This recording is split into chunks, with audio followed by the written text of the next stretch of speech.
Hello, my name's Jack Jennings and welcome to this video.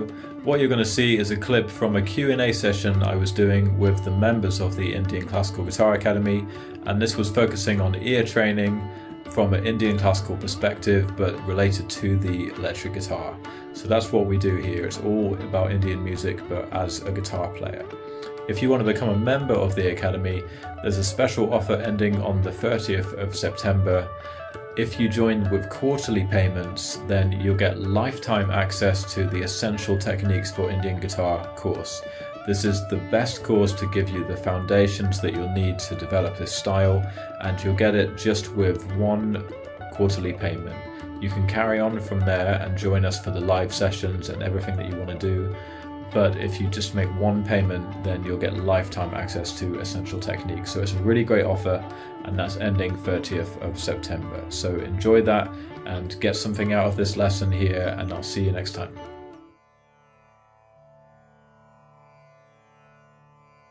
I mean, recently I learned the Raag Bhatiyar from the course that you have on the. Oh yeah, that's difficult. So what I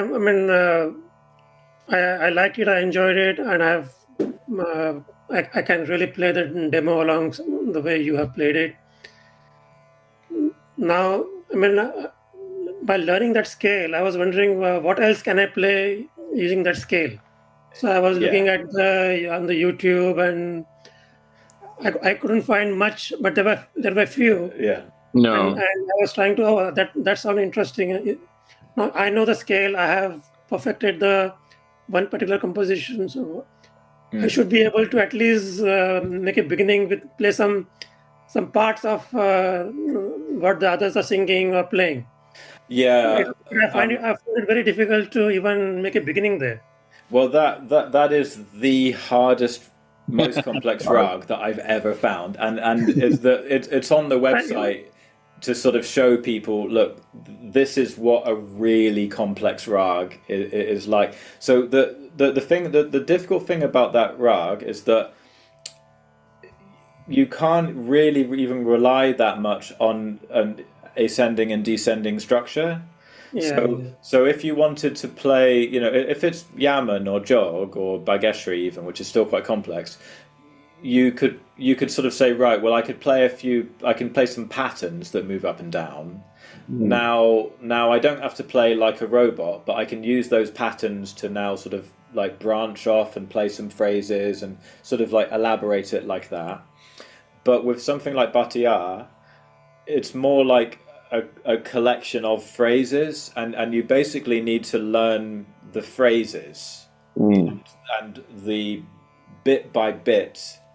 And the thing about a rag like Bhatiyar, actually I was talking to another student about this, that there are some rags that no one really plays for like a whole recital length because they're too complex to sustain a big range of things that you can play.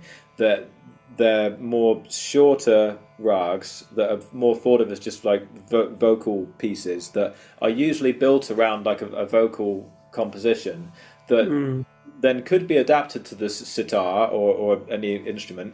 But you know how they sometimes do like a short rag after the main big recital, then maybe then they just do like a short hamsadwani or a short bhairavi, or Bhatiyar could also be like a short one. How I learned that rag really was more listening to an alap by Amir Khan. So back in the 50s or 60s, not very nice recording quality, but he was singing with the sargam. There's parts of it where it's really sargam. And I just got addicted to the sound of certain phrases. So, like here goes.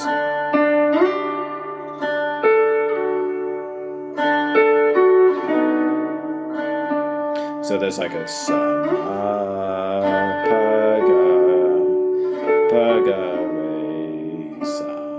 and then also. After playing, I mean, I found that is there anything at all other than that music can be played at all or not? I mean, I found that looks like that is the only one that can be played with the well, the thing is that there's not loads of options. There's a few options, and you sort of have to like expand on them. But it's more like this rag. It's more like reciting a poem that you can't just make up your own way with it. Like you have to use the stanzas, the lines of the poem, and you can change them around, but you've got to stick to you're improvising with complete phrases rather than just improvising with like small sequences of notes like you do in most other rags.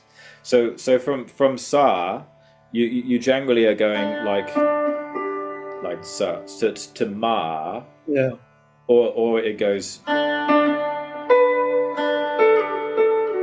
sa da pa ma pa ga, but from there you've got a few options like,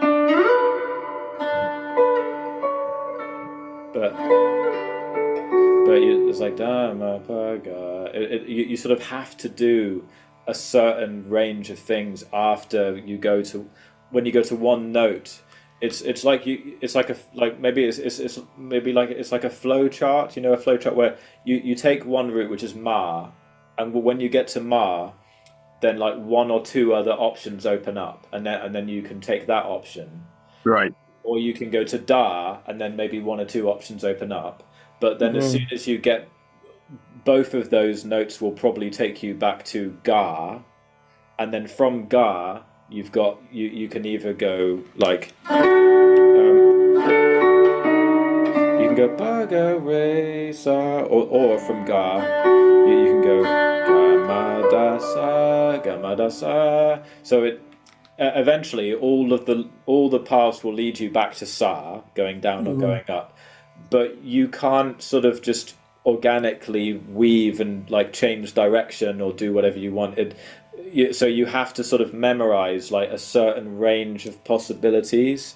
So it's a really sort of it's a really involved, serious way of improvising that's kind of the highest level, and it's very difficult to play tons, to play fast phrases on this. I mean, that's what I remember asking you on the WhatsApp earlier. I mean, are there any other stuff I can add onto that Raag Bhatiyar to expand it? That's really one-on-one. That's that's why I made a short course on it, but to make a longer course would be you'd have to keep stopping and checking that the student understands, and then sort of going backwards, and some things are just too complex to lay out in that way. But most rags aren't that complex. I mean, there will be some musicians. The thing is that there'll be some musicians that are so involved that they would be able to direct that kind of detail to any rag. They'd be able to say, actually, Yaman, when you go to this note, you really should only do this, or this, because any other is not really Yaman. People could look at what I'm doing and say, no, we can see that you didn't grow up, learning every single detail. That I've kind of adapted it and done it in a way which is comfortable to me, and I can keep up with other Indian classical musicians. But even the other Indian classical musicians, like that I've worked with, Manish Pinglay, for example, sometimes I would ask him, what is the way that you would really look at a Cornwall Ray when you're playing, Raag Bhairav, as opposed to, Bhairavi, or, like, what do you think about the pitch of? So some people say it should be a little bit, the shruti should be flatter, and he said to me, Jack, these are the kind of things you'd have to ask like a purist or like a priest of Indian classical music, because there are people who are really so deep into it. But I'm an Indian slide guitar player. I'm a performer. But there's people that would write entire books about every tiny detail. But so you see what I mean? There's, on a cultural level, there's different grades of it. So something like Raag Bhatiyar is quite deep you know, it's the deepest thing I know that's right. I picked a wrong rag. Yeah, yeah, it's great experience because you'll be learning a lot by trying to memorize, you know, longer phrases and things like that. But when you go back to a simpler rag, you'll have more brain power. You know, I mean, if you have, yeah. I wish. I mean, I don't know how much time you still have, but I was thinking to. I was listening one particular program on Raag Bhatiyar, and there was a nice Hindi song. I mean, very popular old song. It was being played, and I was wondering, nothing from that song I could relate to the composition, that the scale that we have learned. So I mean, I couldn't. It couldn't ring any bell that this is that rag. I mean, listening to that song. Oh, okay. If you send me the composition, I'll have a listen because it might have just been that, you know, it was in an entirely different key, or I mean, Yeah. the composition that I've done is one of the most famous ones in that rag, and usually compositions will have some similar motif, so there usually should be some connection, but you might just need me or another musician to kind of point it out and say, it's the fact that it went from What is that part of the song which relates to Raag Bhatiyar? Yeah. There must be some signature in that song which says that this is Raag Bhatiyar. Yes, well, there'd be things like the most definitive things are that movement from sa to ma, followed by a pa to ga.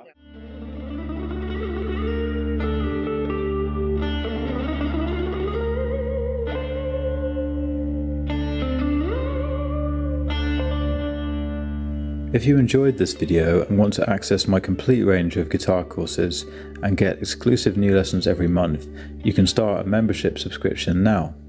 The Indian Classical Guitar Academy is a unique resource that is completely unrivaled in the guitar world. The knowledge I'm able to present here is largely thanks to my gurus Roopa Panesar and Shakir Khan. They've provided me with much of the raw material, and I've used my experience as a guitarist and teacher to develop the techniques and methods to translate this beautiful and powerful style of playing, bringing the sitar tradition to life on the electric guitar. The videos feature synchronized notation, in-depth lessons that break down every technical aspect, and practice demos that give you the perfect support to drill these skills effectively. Visit the website to find out more about the structure of the courses, special offers for membership, and massive discount bundles to look out for. You can start a free membership and get samples of new material, or dive in with a 7-day free trial and fully explore everything on offer. Full membership also gives you access to the Play Lead Guitar program, which is a powerful, systematic way to build a complete set of skills as a lead guitarist and professional musician. Even if your focus is mostly on Indian classical music, you will benefit massively from understanding more about the potential of the guitar and exploring its full capability with the super structured lessons on technique and targeted exercise to master every essential skill. Thanks for watching, and see you on the next video.